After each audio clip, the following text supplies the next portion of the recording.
Just a quick show of hands. How many of you guys are C++ developers? All right, okay. Not the Microsoft ones. All right. So pay attention to this demo really fast. All right, this is what our presentation is. We're done.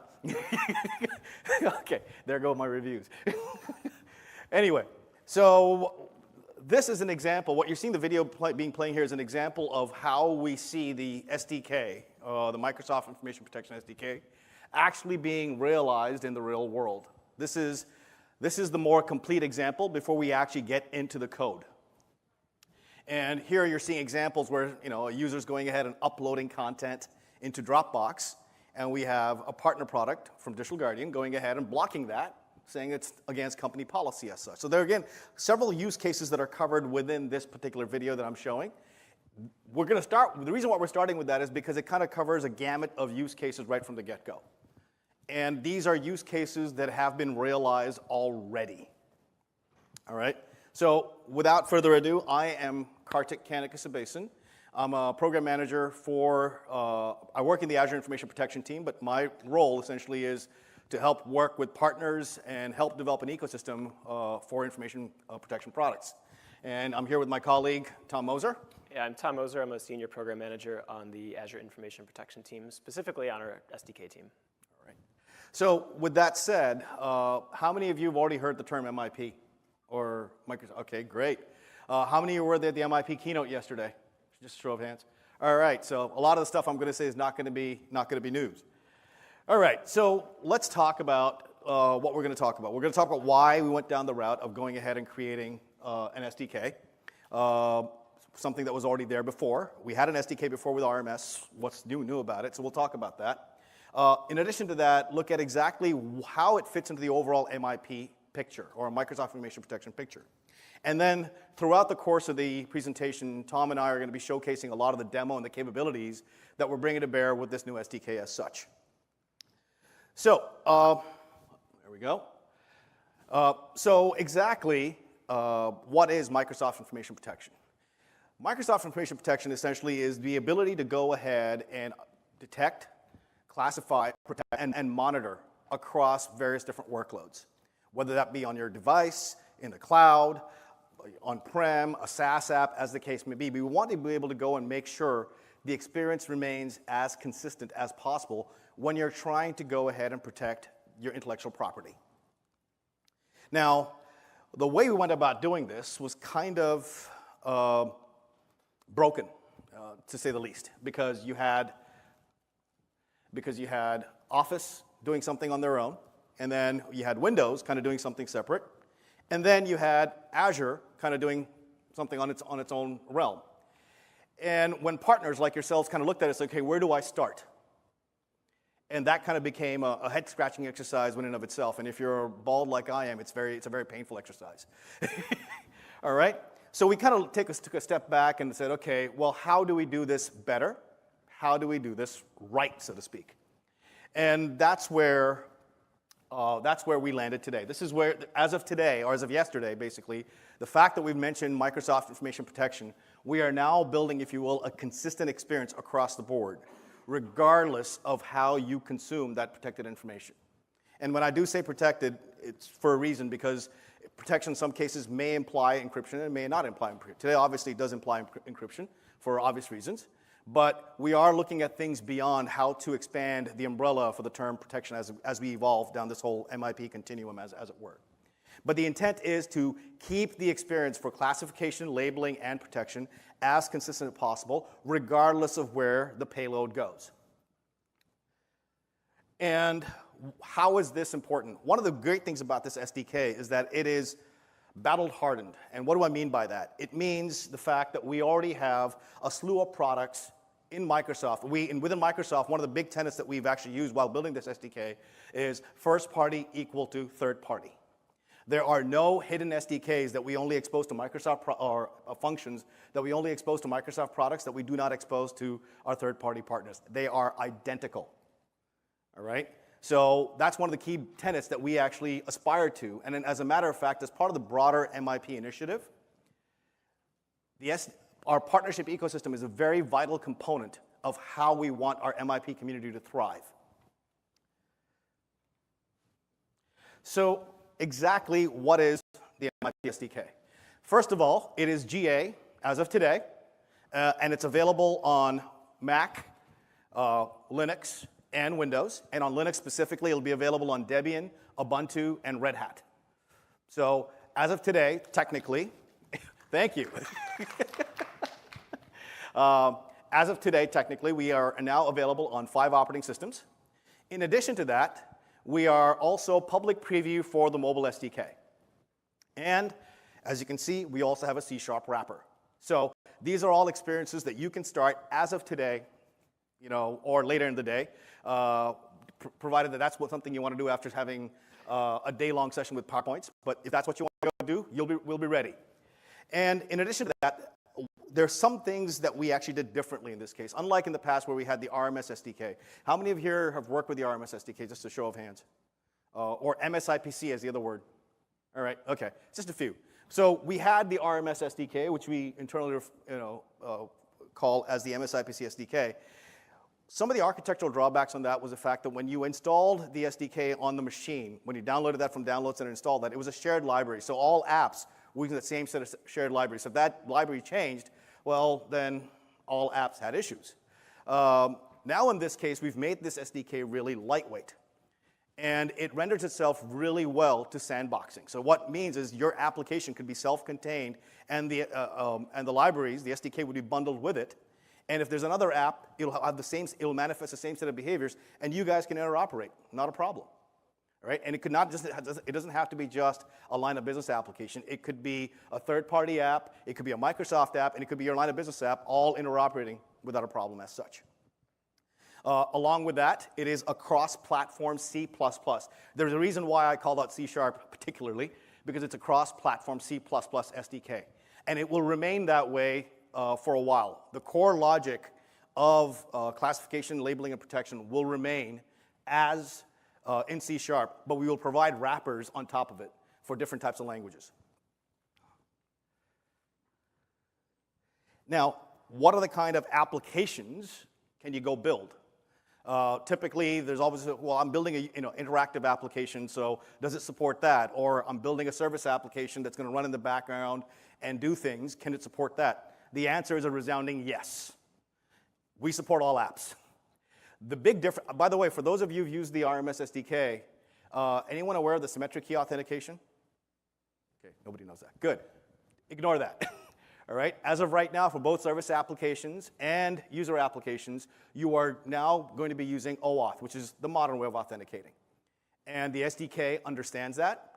And as we move forward, as AAD brings in more capabilities, things like privileged access control and all those other capabilities, we'll now be manifesting that through the SDK as we evolve. Other things, so when I talk about the user applications and service applications, what's the difference? Well, think of user applications as the one where the user is actually interacting. So think about authoring tools, CAD/CAM solutions, so on and so forth. Service applications could be network DLP, CASB products, or e-discovery solutions. So now you're going ahead and looking at it through multiple users' perspective and looking at content and indexing capabilities and so on and so forth. So the SDK is designed to work in both types of environments. The other thing that we're doing that is different from the past is the fact that we have, well, how do you engage with us? Our intent is to also go build a community around this. So right now, obviously, there are a lot of samples available on GitHub. They've also gone live as of today. In addition to that, we have presence on Stack Overflow. If you are going to get in touch with us on Stack Overflow, please use the term Microsoft-information protection or information protection. Right, because we're monitoring all those tags as such. We're also, we have a pretty vibrant community on Yammer. And those of you who are existing customers and partners of the information protection product line know exactly where to go on Yammer, but it's there as well. And in addition to that, we have our presence on GitHub. So you have all these venues where you can now go ahead and engage with us, and we are actively looking at ways too. I would just caution you that some of the samples we're working right now, so if you try to contribute changes, as much as we appreciate your effort, we're not accepting any contribution right now, but eventually we will, because we have to work out the modalities. So our focus right now is to go make sure that we have things to get started with, and then from then on, as we further figure out what the modalities are for accepting contributions, we'll figure that out and then accept contributions as such on GitHub as well for the samples, as it were. That said, the other part that really excites both Tom and myself is the fact that as of this day, this is our NASCAR slide, as we call it. These are all the logos of all the partners that we're working with that are in some way, shape, or form have already seen the SDK since its nascent stages and are now actively planning general availability of their products and services, integrations, if you will, with the SDK. All right? I can't commit on exactly when they'll release it, but the fact is they've been working, and they have tested it. In some cases, they were also our guinea pig. I'm not going to mention names. All right? But they did try it out, and they actually invested time with us to make sure that this SDK is a mature SDK, even though it's a 1.0 version of it. What is unique about this is, as I mentioned, the reason why I asked about why I keep going back to the whole RMS piece is primarily because RMS was primarily a protection SDK. It was an encryption SDK. This is our first SDK that kind of fulfills our vision of where we want to go, where we want to now start digging in classification, labeling, protection, all those capabilities under one umbrella. And we want to make sure it's something still. We don't compromise on the fact that it's going to be lightweight SDK so that you're able to use it and get your application running as quickly as possible. So with that, I'm going to hand it over to my colleague, Tom, to take you along further on the journey. I'm going to hand that over. All right, so the next few slides, we're going to talk about the API component to the SDK, and then I'll do some demos, and then we'll take questions. So actually, if you have any questions while I'm speaking, feel free to interrupt. Just ask you, please come up to the mic or yell. The SDK itself is broken up into three components, three-component APIs. We've got our protection API, our policy API, and the file API. This slide illustrates how they sort of sit on top of each other. So the foundation of the SDK would be our policy API and the protection API, and then we've abstracted things into the file API based on functionality from each of those with a bit of additional functionality so that we can do some other cool things that we'll talk about here in a minute. So the first one is the protection API, and this is how the SDK will provide protection for documents and any information that you pass into it. It accepts plain text content. It generates a publishing license. Is anybody familiar with what publishing license means? Perfect. So the publishing license is essentially what we do to license content to be consumed by users that are using the SDK. And so every single piece of information that I protect with the SDK generates what's called a publishing license that describes who should have access to the information. We embed the content key inside of that, and then we wrap it up with your the keys from the service that you create when you provision AIP to encrypt that, and then we send that up to the service to decide whether or not you should have access to it at consumption. If there's more questions on that, I'd be happy to do a whiteboard session over at our booth today or tomorrow for anybody that wants to stop by, and anybody in the team should be able to provide that. And then the protection SDK, so it provides, the encryption of plain text strings, decryption of ciphertext, so I can pass in some ciphertext and get a plain text output, but rights enforcement's up to the developers. So if everybody's seen within Windows, if I've applied protection to content like do not forward or preventing copy or print, Office is actually what's enforcing that. If my application doesn't enforce those things, then it doesn't enforce those things. And so as an application developer, whether it's my line of business application, whether it's, let's say, a piece of PDF viewing software, it's up to me to ensure that I'm enforcing rights properly as described in the publishing license. So I'll do a demo here of what that looks like. Now, all these samples are pretty simple, and the idea is to get bootstrapped somewhat quickly on the SDK itself. And so this one is our protection sample, which is pretty simple. The sample's up on GitHub now. The link is in the next slide. And it shows taking some plain text input. Well, first I list all the labels, or template IDs rather. So templates are what we use to define the protection settings for a label. So when you create a label in AIP on the backend service, we generate what's called a template, and that template provides all the settings and information I need to protect something. And so here you can see that I've listed all the template IDs. There's no names. We don't return the list of names. We expect to get that from a label. And I'm just going to copy one of these. And my sample app here prompts me to enter that, so I enter that template ID. And then it wants some text to encrypt, so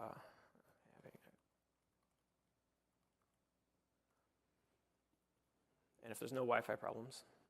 What will happen here is we should get some ciphertext output, so you can see that it's just put out something to the console that's pretty useless. And then I take that same string and decrypt it. So you can show that by providing this template ID, by then providing some plain text input, I was able to generate the ciphertext, and using that same publishing license, I was able to decrypt that ciphertext and then spit that back out to the console. A more practical application of this might be if I'm an application developer who owns the file type that I'm using. So if I own, let's say, a CAD/CAM application, and I want to protect certain parts of that file, it's a compound file type, I can use this to ensure that components in that file are encrypted, embed the publishing license with my file, make my application understand what all of that means, and then when somebody goes to consume that design of a brand new car, the application will be able to decrypt it and only show the user what they should have rights to, and then anything else would show with some stub message that says, sorry, you don't have rights to this thing. Screen? 5. Like the sticker says. All right, so this sample is available today, if the slide changes, at aka.ms/, sorry about the long URL, MIP SDK Ignite. Oh, that should say protection sample. Sorry, not policy sample. I copied this slide around. And they're all out on GitHub, so if you look under the Azure samples team under GitHub, you can search for just MIP SDK, and all the samples we have published will come up. We should have more available over the next couple of weeks. Oh, okay, so we'll do a demo here of these two, the policy API, and then I'll explain the policy API in a minute. So what we've done is we've worked with, there's an announcement we made yesterday, that Adobe is now supporting the protected PDF format. So we worked with Adobe to get that work done. So the biggest complaint we've heard about AIP over time is that we don't elegantly support PDF files. So we used to have this protected PDF wrapper. I could take the PDF, encrypt it, we put it into a PPDF file. It wasn't a great experience for end users. They had to use a different viewer. Now with Adobe, we're able to natively protect these files. And so here you can see I have this PDF demo document, which is unprotected. If I open it up in Chrome, you're going to see that I can read the comments here. This is one of our deployment guides for AIP. And if I close that, I've got this protected file. So this is my one I've previously protected. If I try to open up that in Chrome or any PDF viewer, it gives me this stub message that says this is a protected document. You can use it, view it using one of our supported readers. And this is what is called as an unenlightened app. Yeah. And so now if I right-click and open with, and I open this up with Adobe Acrobat, if the demo gods are kind, this will open up Adobe Reader, and you can see now that this is seamlessly, my user has no idea other than that at the top here it says secured. Now this document, I'm able to consume it. And if I look over here in the lock icon, it will show me the permissions I had. It shows me the label, so they use our policy API to decide to read the label metadata off the document. And if I click the permissions here, I'll actually see what rights I have on the document. And so I have a pretty broad set of rights with this because I protected it myself. But if I had less rights, you'd see that things are denied or not permitted. So that was an example of using the MIP SDK on a Windows machine, and specific from a user application standpoint. And now, as I mentioned, the fact that the SDK itself is being used by Microsoft, and one of the things you might have heard yesterday was the fact of public preview of the Mac clients that actually enforce classification labeling protection within the Mac clients itself across Mac, iOS, and Android. Here's an example of what it would look like, what it looks like right now natively within the Office experience. And it's actually using the same SDK that Tom just showed you with Adobe. And in this case, I'm just going to go full screen for the time being. If you can see, now there's this labeled or button that shows up there on the ribbon that says sensitivity. Now, here, as you can see, it says label, public, general, confidential. And if I now click on confidential, I now get because the policy says when you apply a confidential label, you automatically get the header, footer, and the watermarking. And if you notice, right at the bottom here, you see a lock. That lock connotes the fact that it is encrypted and the label name that's been applied right there. So from your entire, this is the native integration that is now going to be made available within Office. It's no longer an add-in experience for those of you who've used AIP in the past. This now comes in, and this is the same similar experience that you'll also have now on iOS and Android as well.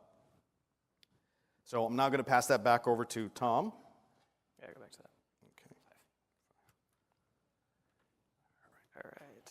Figured out the issue here. I jumped a couple slides. So the next example we have is, the next API that we have is our policy API.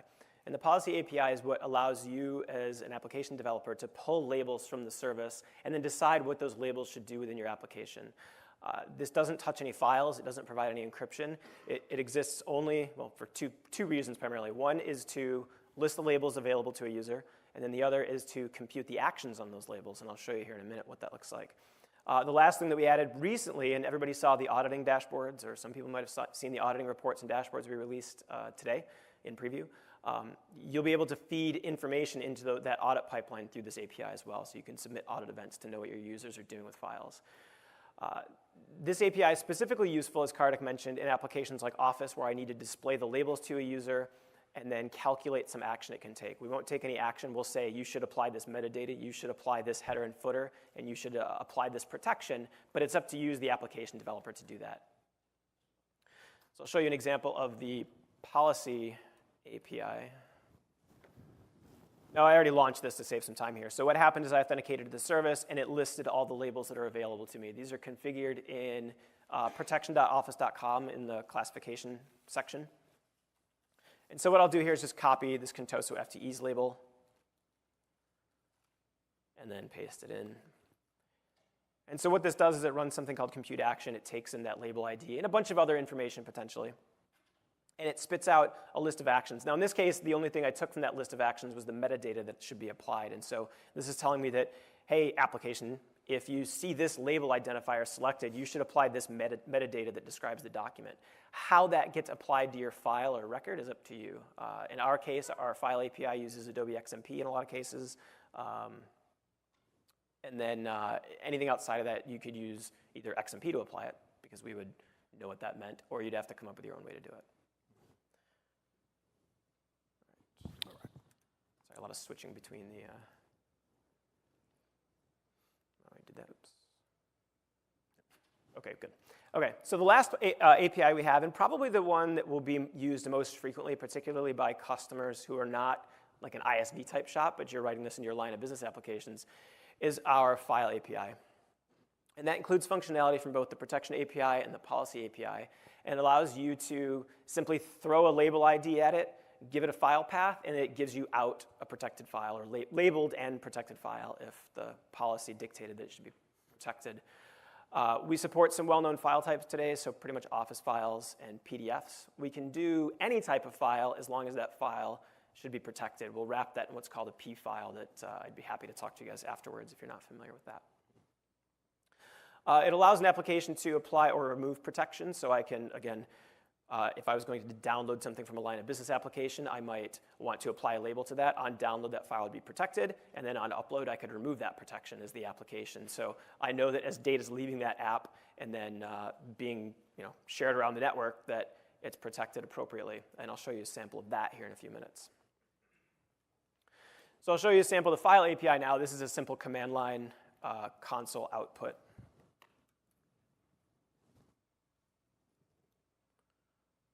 When I run it.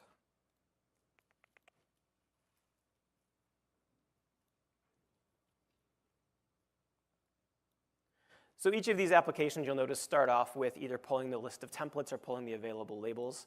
So in this one here, you can see that we've pulled all the labels again. And I'll just copy, I'll do a different one this time. I need to do this one. So I have this Contoso FTEs label. We'll paste in that label ID, and it's going to ask me for a path to a file. So I've saved this PDF demo path here. Make sure that's still right. And so as the application developer, I simply gave it the label ID and the file path. And there's some other metadata that you can specify about how the file is being handled. Is it in transit? Is it at rest? Et cetera. And so now the application has protected the PDF. It threw some error messages there that I've never seen before. And then told me that it labeled this file as PDF demo_modified. If I continue to run the demo, it will now try to read the label. And so we'll be able to actually use that same interface to detect whether or not the file is labeled. And it returns that, yes, the file has the Contoso FTEs label on it. Now, one thing, if you noticed succinctly here, while Tom was running the app and encrypted the PDF extension did not change. This is primarily because of the fact that now that Adobe is formally supporting our set of capabilities, as part of our agreement, we now support the ISO standard for encryption for PDF, which is based on the PDF spec called 1.7, or in this case, it's also referred to as PDF-iron v2. So now, when you now encrypt, this is what is called as native protection. So it's no longer a generic wrapper that we put on top of a PDF doc. And this is actually a big change, primarily because it now brings the PDF document at the same level as Office documents in the way where it's treated, encrypted, labeled, classified, as it were.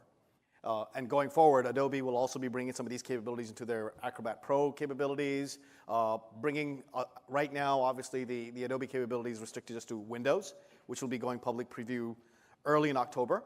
And they'll eventually also expand that to Mac and other platforms as well. So here I was able to open up the document in Adobe, same document we looked at a minute ago. You'll notice that it doesn't list the label. And the label's not listed because I protected this from a different tenant, and I'm viewing this with my Microsoft identity. So it doesn't know what that label means because it has no access to that other tenant to populate the information. So while the label information isn't visible to me as a Microsoft employee, because it's from that test tenant, if I click permissions, I'll be able to see exactly what I can do with the document. Sorry? Go to custom. Yeah. And so in custom, no, that's not in there. Okay. That's weird. So in Office, we embed that in, I'll show you. We embed that information in the custom property types. So if I label a document here, if we look File, Properties, Advanced Properties, Custom, we'll see that metadata get applied. So we're storing that in the custom document properties in the Office document. And what you just saw there with the add-in experience that's there on Windows right now, that add-in is also based on the MIP SDK. So there are a lot of products and capabilities that we're now retooling based on this common SDK within Microsoft itself. And as a matter of fact, if you saw some of the SharePoint demos where they were pulling in labels and all that stuff, they themselves are using the MIP SDK under the covers as well. So as I mentioned, not only are there folks like yourselves that are going to be kicking the tires and trying it out and building applications, we also have ISV partners that have done the same work. We've also got Microsoft partners that have also done the same work. So it's been something that's been tried and true, and now we feel comfortable to make that available, generally available to all of you and to have you at it. All right, and the last demo that I have, so everybody, there's a collective groan when Kartik mentioned C++. Is everybody C# familiar, developers? Okay. Some people? All All right. right, so today we're also announcing, in addition to the C++ SDK being generally available, we're announcing the public preview of the C# wrapper, which will, which will allow you to write C# .NET applications that you can use in your environment. We find, a lot of our customers are not using C++ for line of business applications, but they're using C# or Java or other things. So C# our first foray into shipping a wrapper, and then we'll focus on other languages later. So we need some of your feedback to decide what that should look like and what we build next. So the sample application I have here is actually available in a hands-on lab that you can go and do today. It's HOL 4000. And it's meant to demonstrate a line of business application that I would write in my organization, or use in my organization. Sorry, words are hard today. So I launched the app, and you can see that it's just got some data grid. This is just stub data from a web service. It's got a list of labels. So this actually uses the SDK to list the labels that are available to my user. And then it's meant to simulate a user who's downloading data from some line of business app. So we probably all have applications in our companies where somebody's looking at data, or they have customer records, and they need to export to Excel and do something with it. And we want to make sure that data doesn't go out the door, or go to somebody's Hotmail account, and that kind of thing. By the way, Tom's not a UI developer. If you couldn't tell. That's why if you see it's hard to see, there's a reason for that. I meant to fix this, but things got crazy. So this button's a little hard to see. There's a download button here, and there's a list of labels available. So over on the right here, I can click just Contoso FTEs. That's a label that's available to me as a user. Another way to think about this might not be that you want your user to label it, but use an administrator as the security admin. You might be able in your app to say certain types of data have certain types of labels. And so in the interfaces to export this, or in tables that are maybe HR specific, you would say anything exported from this table is highly confidential. And in tables that describe maybe sales numbers, you would say that this data is confidential. And so this isn't an interface you might necessarily expose to the user. You might have an admin who sets this on the back end stuff. Right. In addition to that, one of the reasons why the sample got built was because one of our partner organizations, the Power BI team, they're now looking at classification of their dashboard. And one of the biggest problems they used to have was that if someone would classify or label a dashboard and hit export or analyze in Excel, you could go into Excel, muck around with the data, and then sync back to Power BI, and your entire dashboard would be a mess.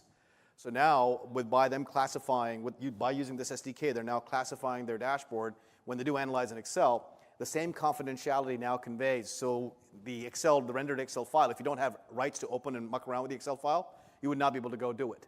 So it now inherits that capability. So these are some of the examples or use cases that you can now implement as part of using the SDK and kind of wrapping that up in your line of business apps as well.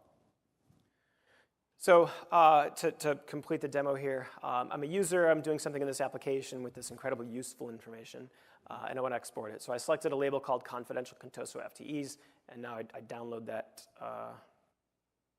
breakpoint.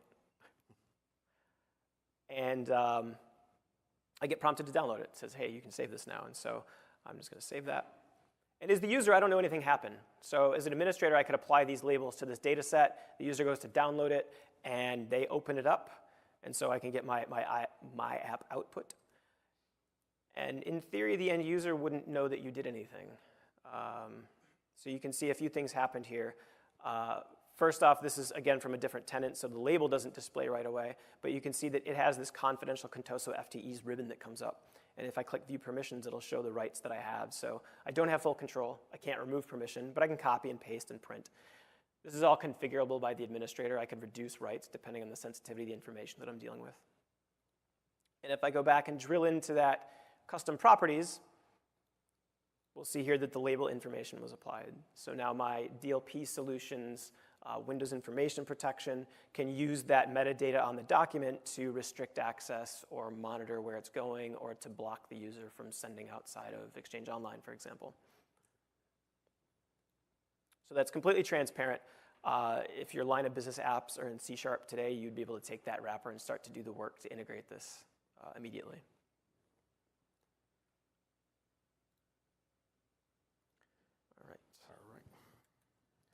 All right, so with that, what's next? Well, like as I mentioned, the SDK is ready. Actually, sorry, apparently there's a lag between the screen and what we're seeing here.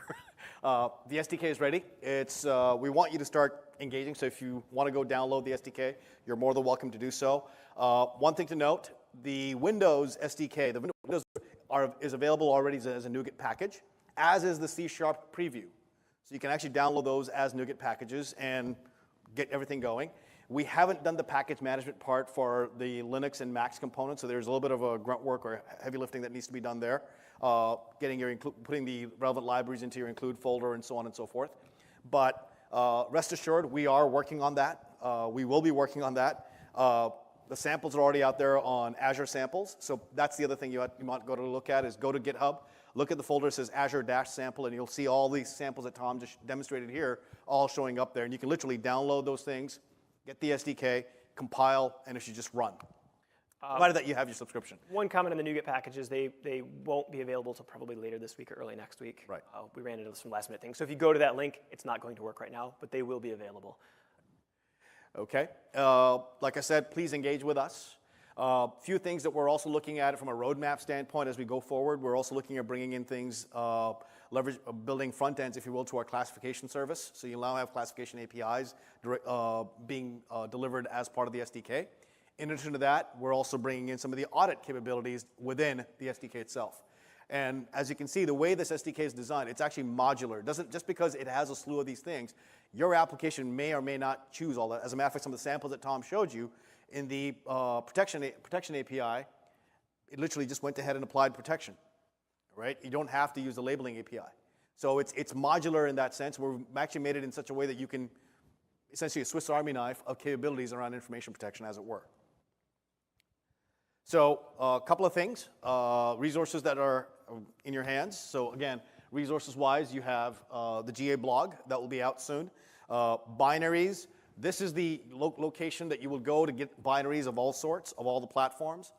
GA and the public preview versions as well. The NuGet package, as I mentioned. And then the doc site. We've got an entirely new doc page. It is not, please do not reference the RMS SDK doc page. This is a completely brand new experience. Please take a look. Would love to get your feedback on that stuff.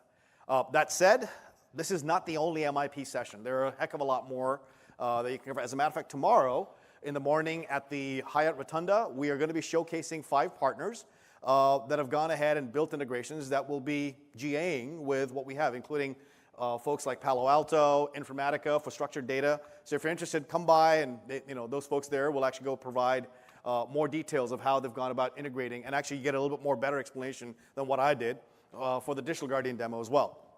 So please feel free to come over and check us out. And obviously, make sure that as you leave, to go ahead and evaluate the session. Ignore the joke I played. All right, but that said, and now we're ready for questions. Tom, anything else you want to add? No, yeah, we left about 10 minutes for questions. We're a minute past that, so are there any questions, anything we can talk about? Wow, we must have done a really good job. Yeah, did you have a question?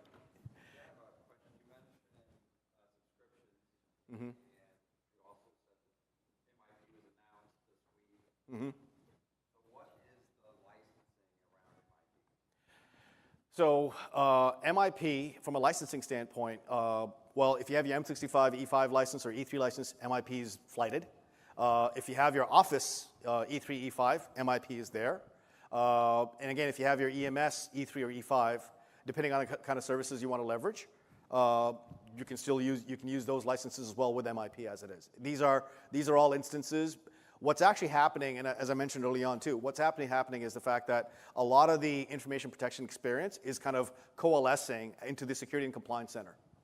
All right, so all these different SKUs have ways. Now, obviously, if there are certain other capabilities that you're using for which you don't have a subscription to, then obviously you're going to get a nice little error message saying, sorry, there's a Azure error or something of that sort that will come up. But by and large, any set of services, there may be core set of E3 services that will be exposed by the SDK that you can still use. And if you're using E5 services, or you don't have an E5 service, but you're calling an E5 service, then obviously it'll gracefully let you know, sorry, you don't have subscription for this stuff. All right? Exactly. All right. Yes, Tony. Question around third-party licensing. Yes. If I embed the SDK, what are the contractual and other, considerations for licensing? Wonderful. So the question was, what are the licensing concerns when you're embedding the SDK into your business application? First of all, being cross-platform, we actually use a lot of open source software. So when you do download the SDK, there's a document. There are 2 documents that you need to make sure you have reviewed by your lawyer if need be, as before you release your product. One is the end user license agreement. That's there. That's standard. It's your standard T's and C's. The second document is something called third-party notices. It's a TXT file that's inside the SDK. And it delineates all the different libraries that we've gone ahead and used. Things like OpenSSL for communication, crypto libraries that we're using, and so on and so forth. Because we're doing something that's cross-platform, we had to leverage some of the established open source precedents out there and incorporate that into the SDK itself. So those are the 2 key documents that you need to look for. And make sure, please do the due diligence to make sure to have it reviewed by your legal team. And if there's anything that is of concern to you, please feel free to share. We've tried our best to make sure that even some of the open source code that we use is not GPL, but very likely LGPL, which is more permissive in this case. At the same time, there are a good chunk of components there are MIT license-based, which is, again, very permissive as such. So our lawyers had a look at it. We weren't concerned, but if your lawyers do want to take a look at it, have them look at it, and we'll be more than happy to have a conversation on that. That said, Kartik's not a lawyer. Were you referring to licensing for what SKU they need? Or you meant the open source licenses? When we deliver our software, we need to disclose. Oh, I see. Okay. Mm-hmm. Okay.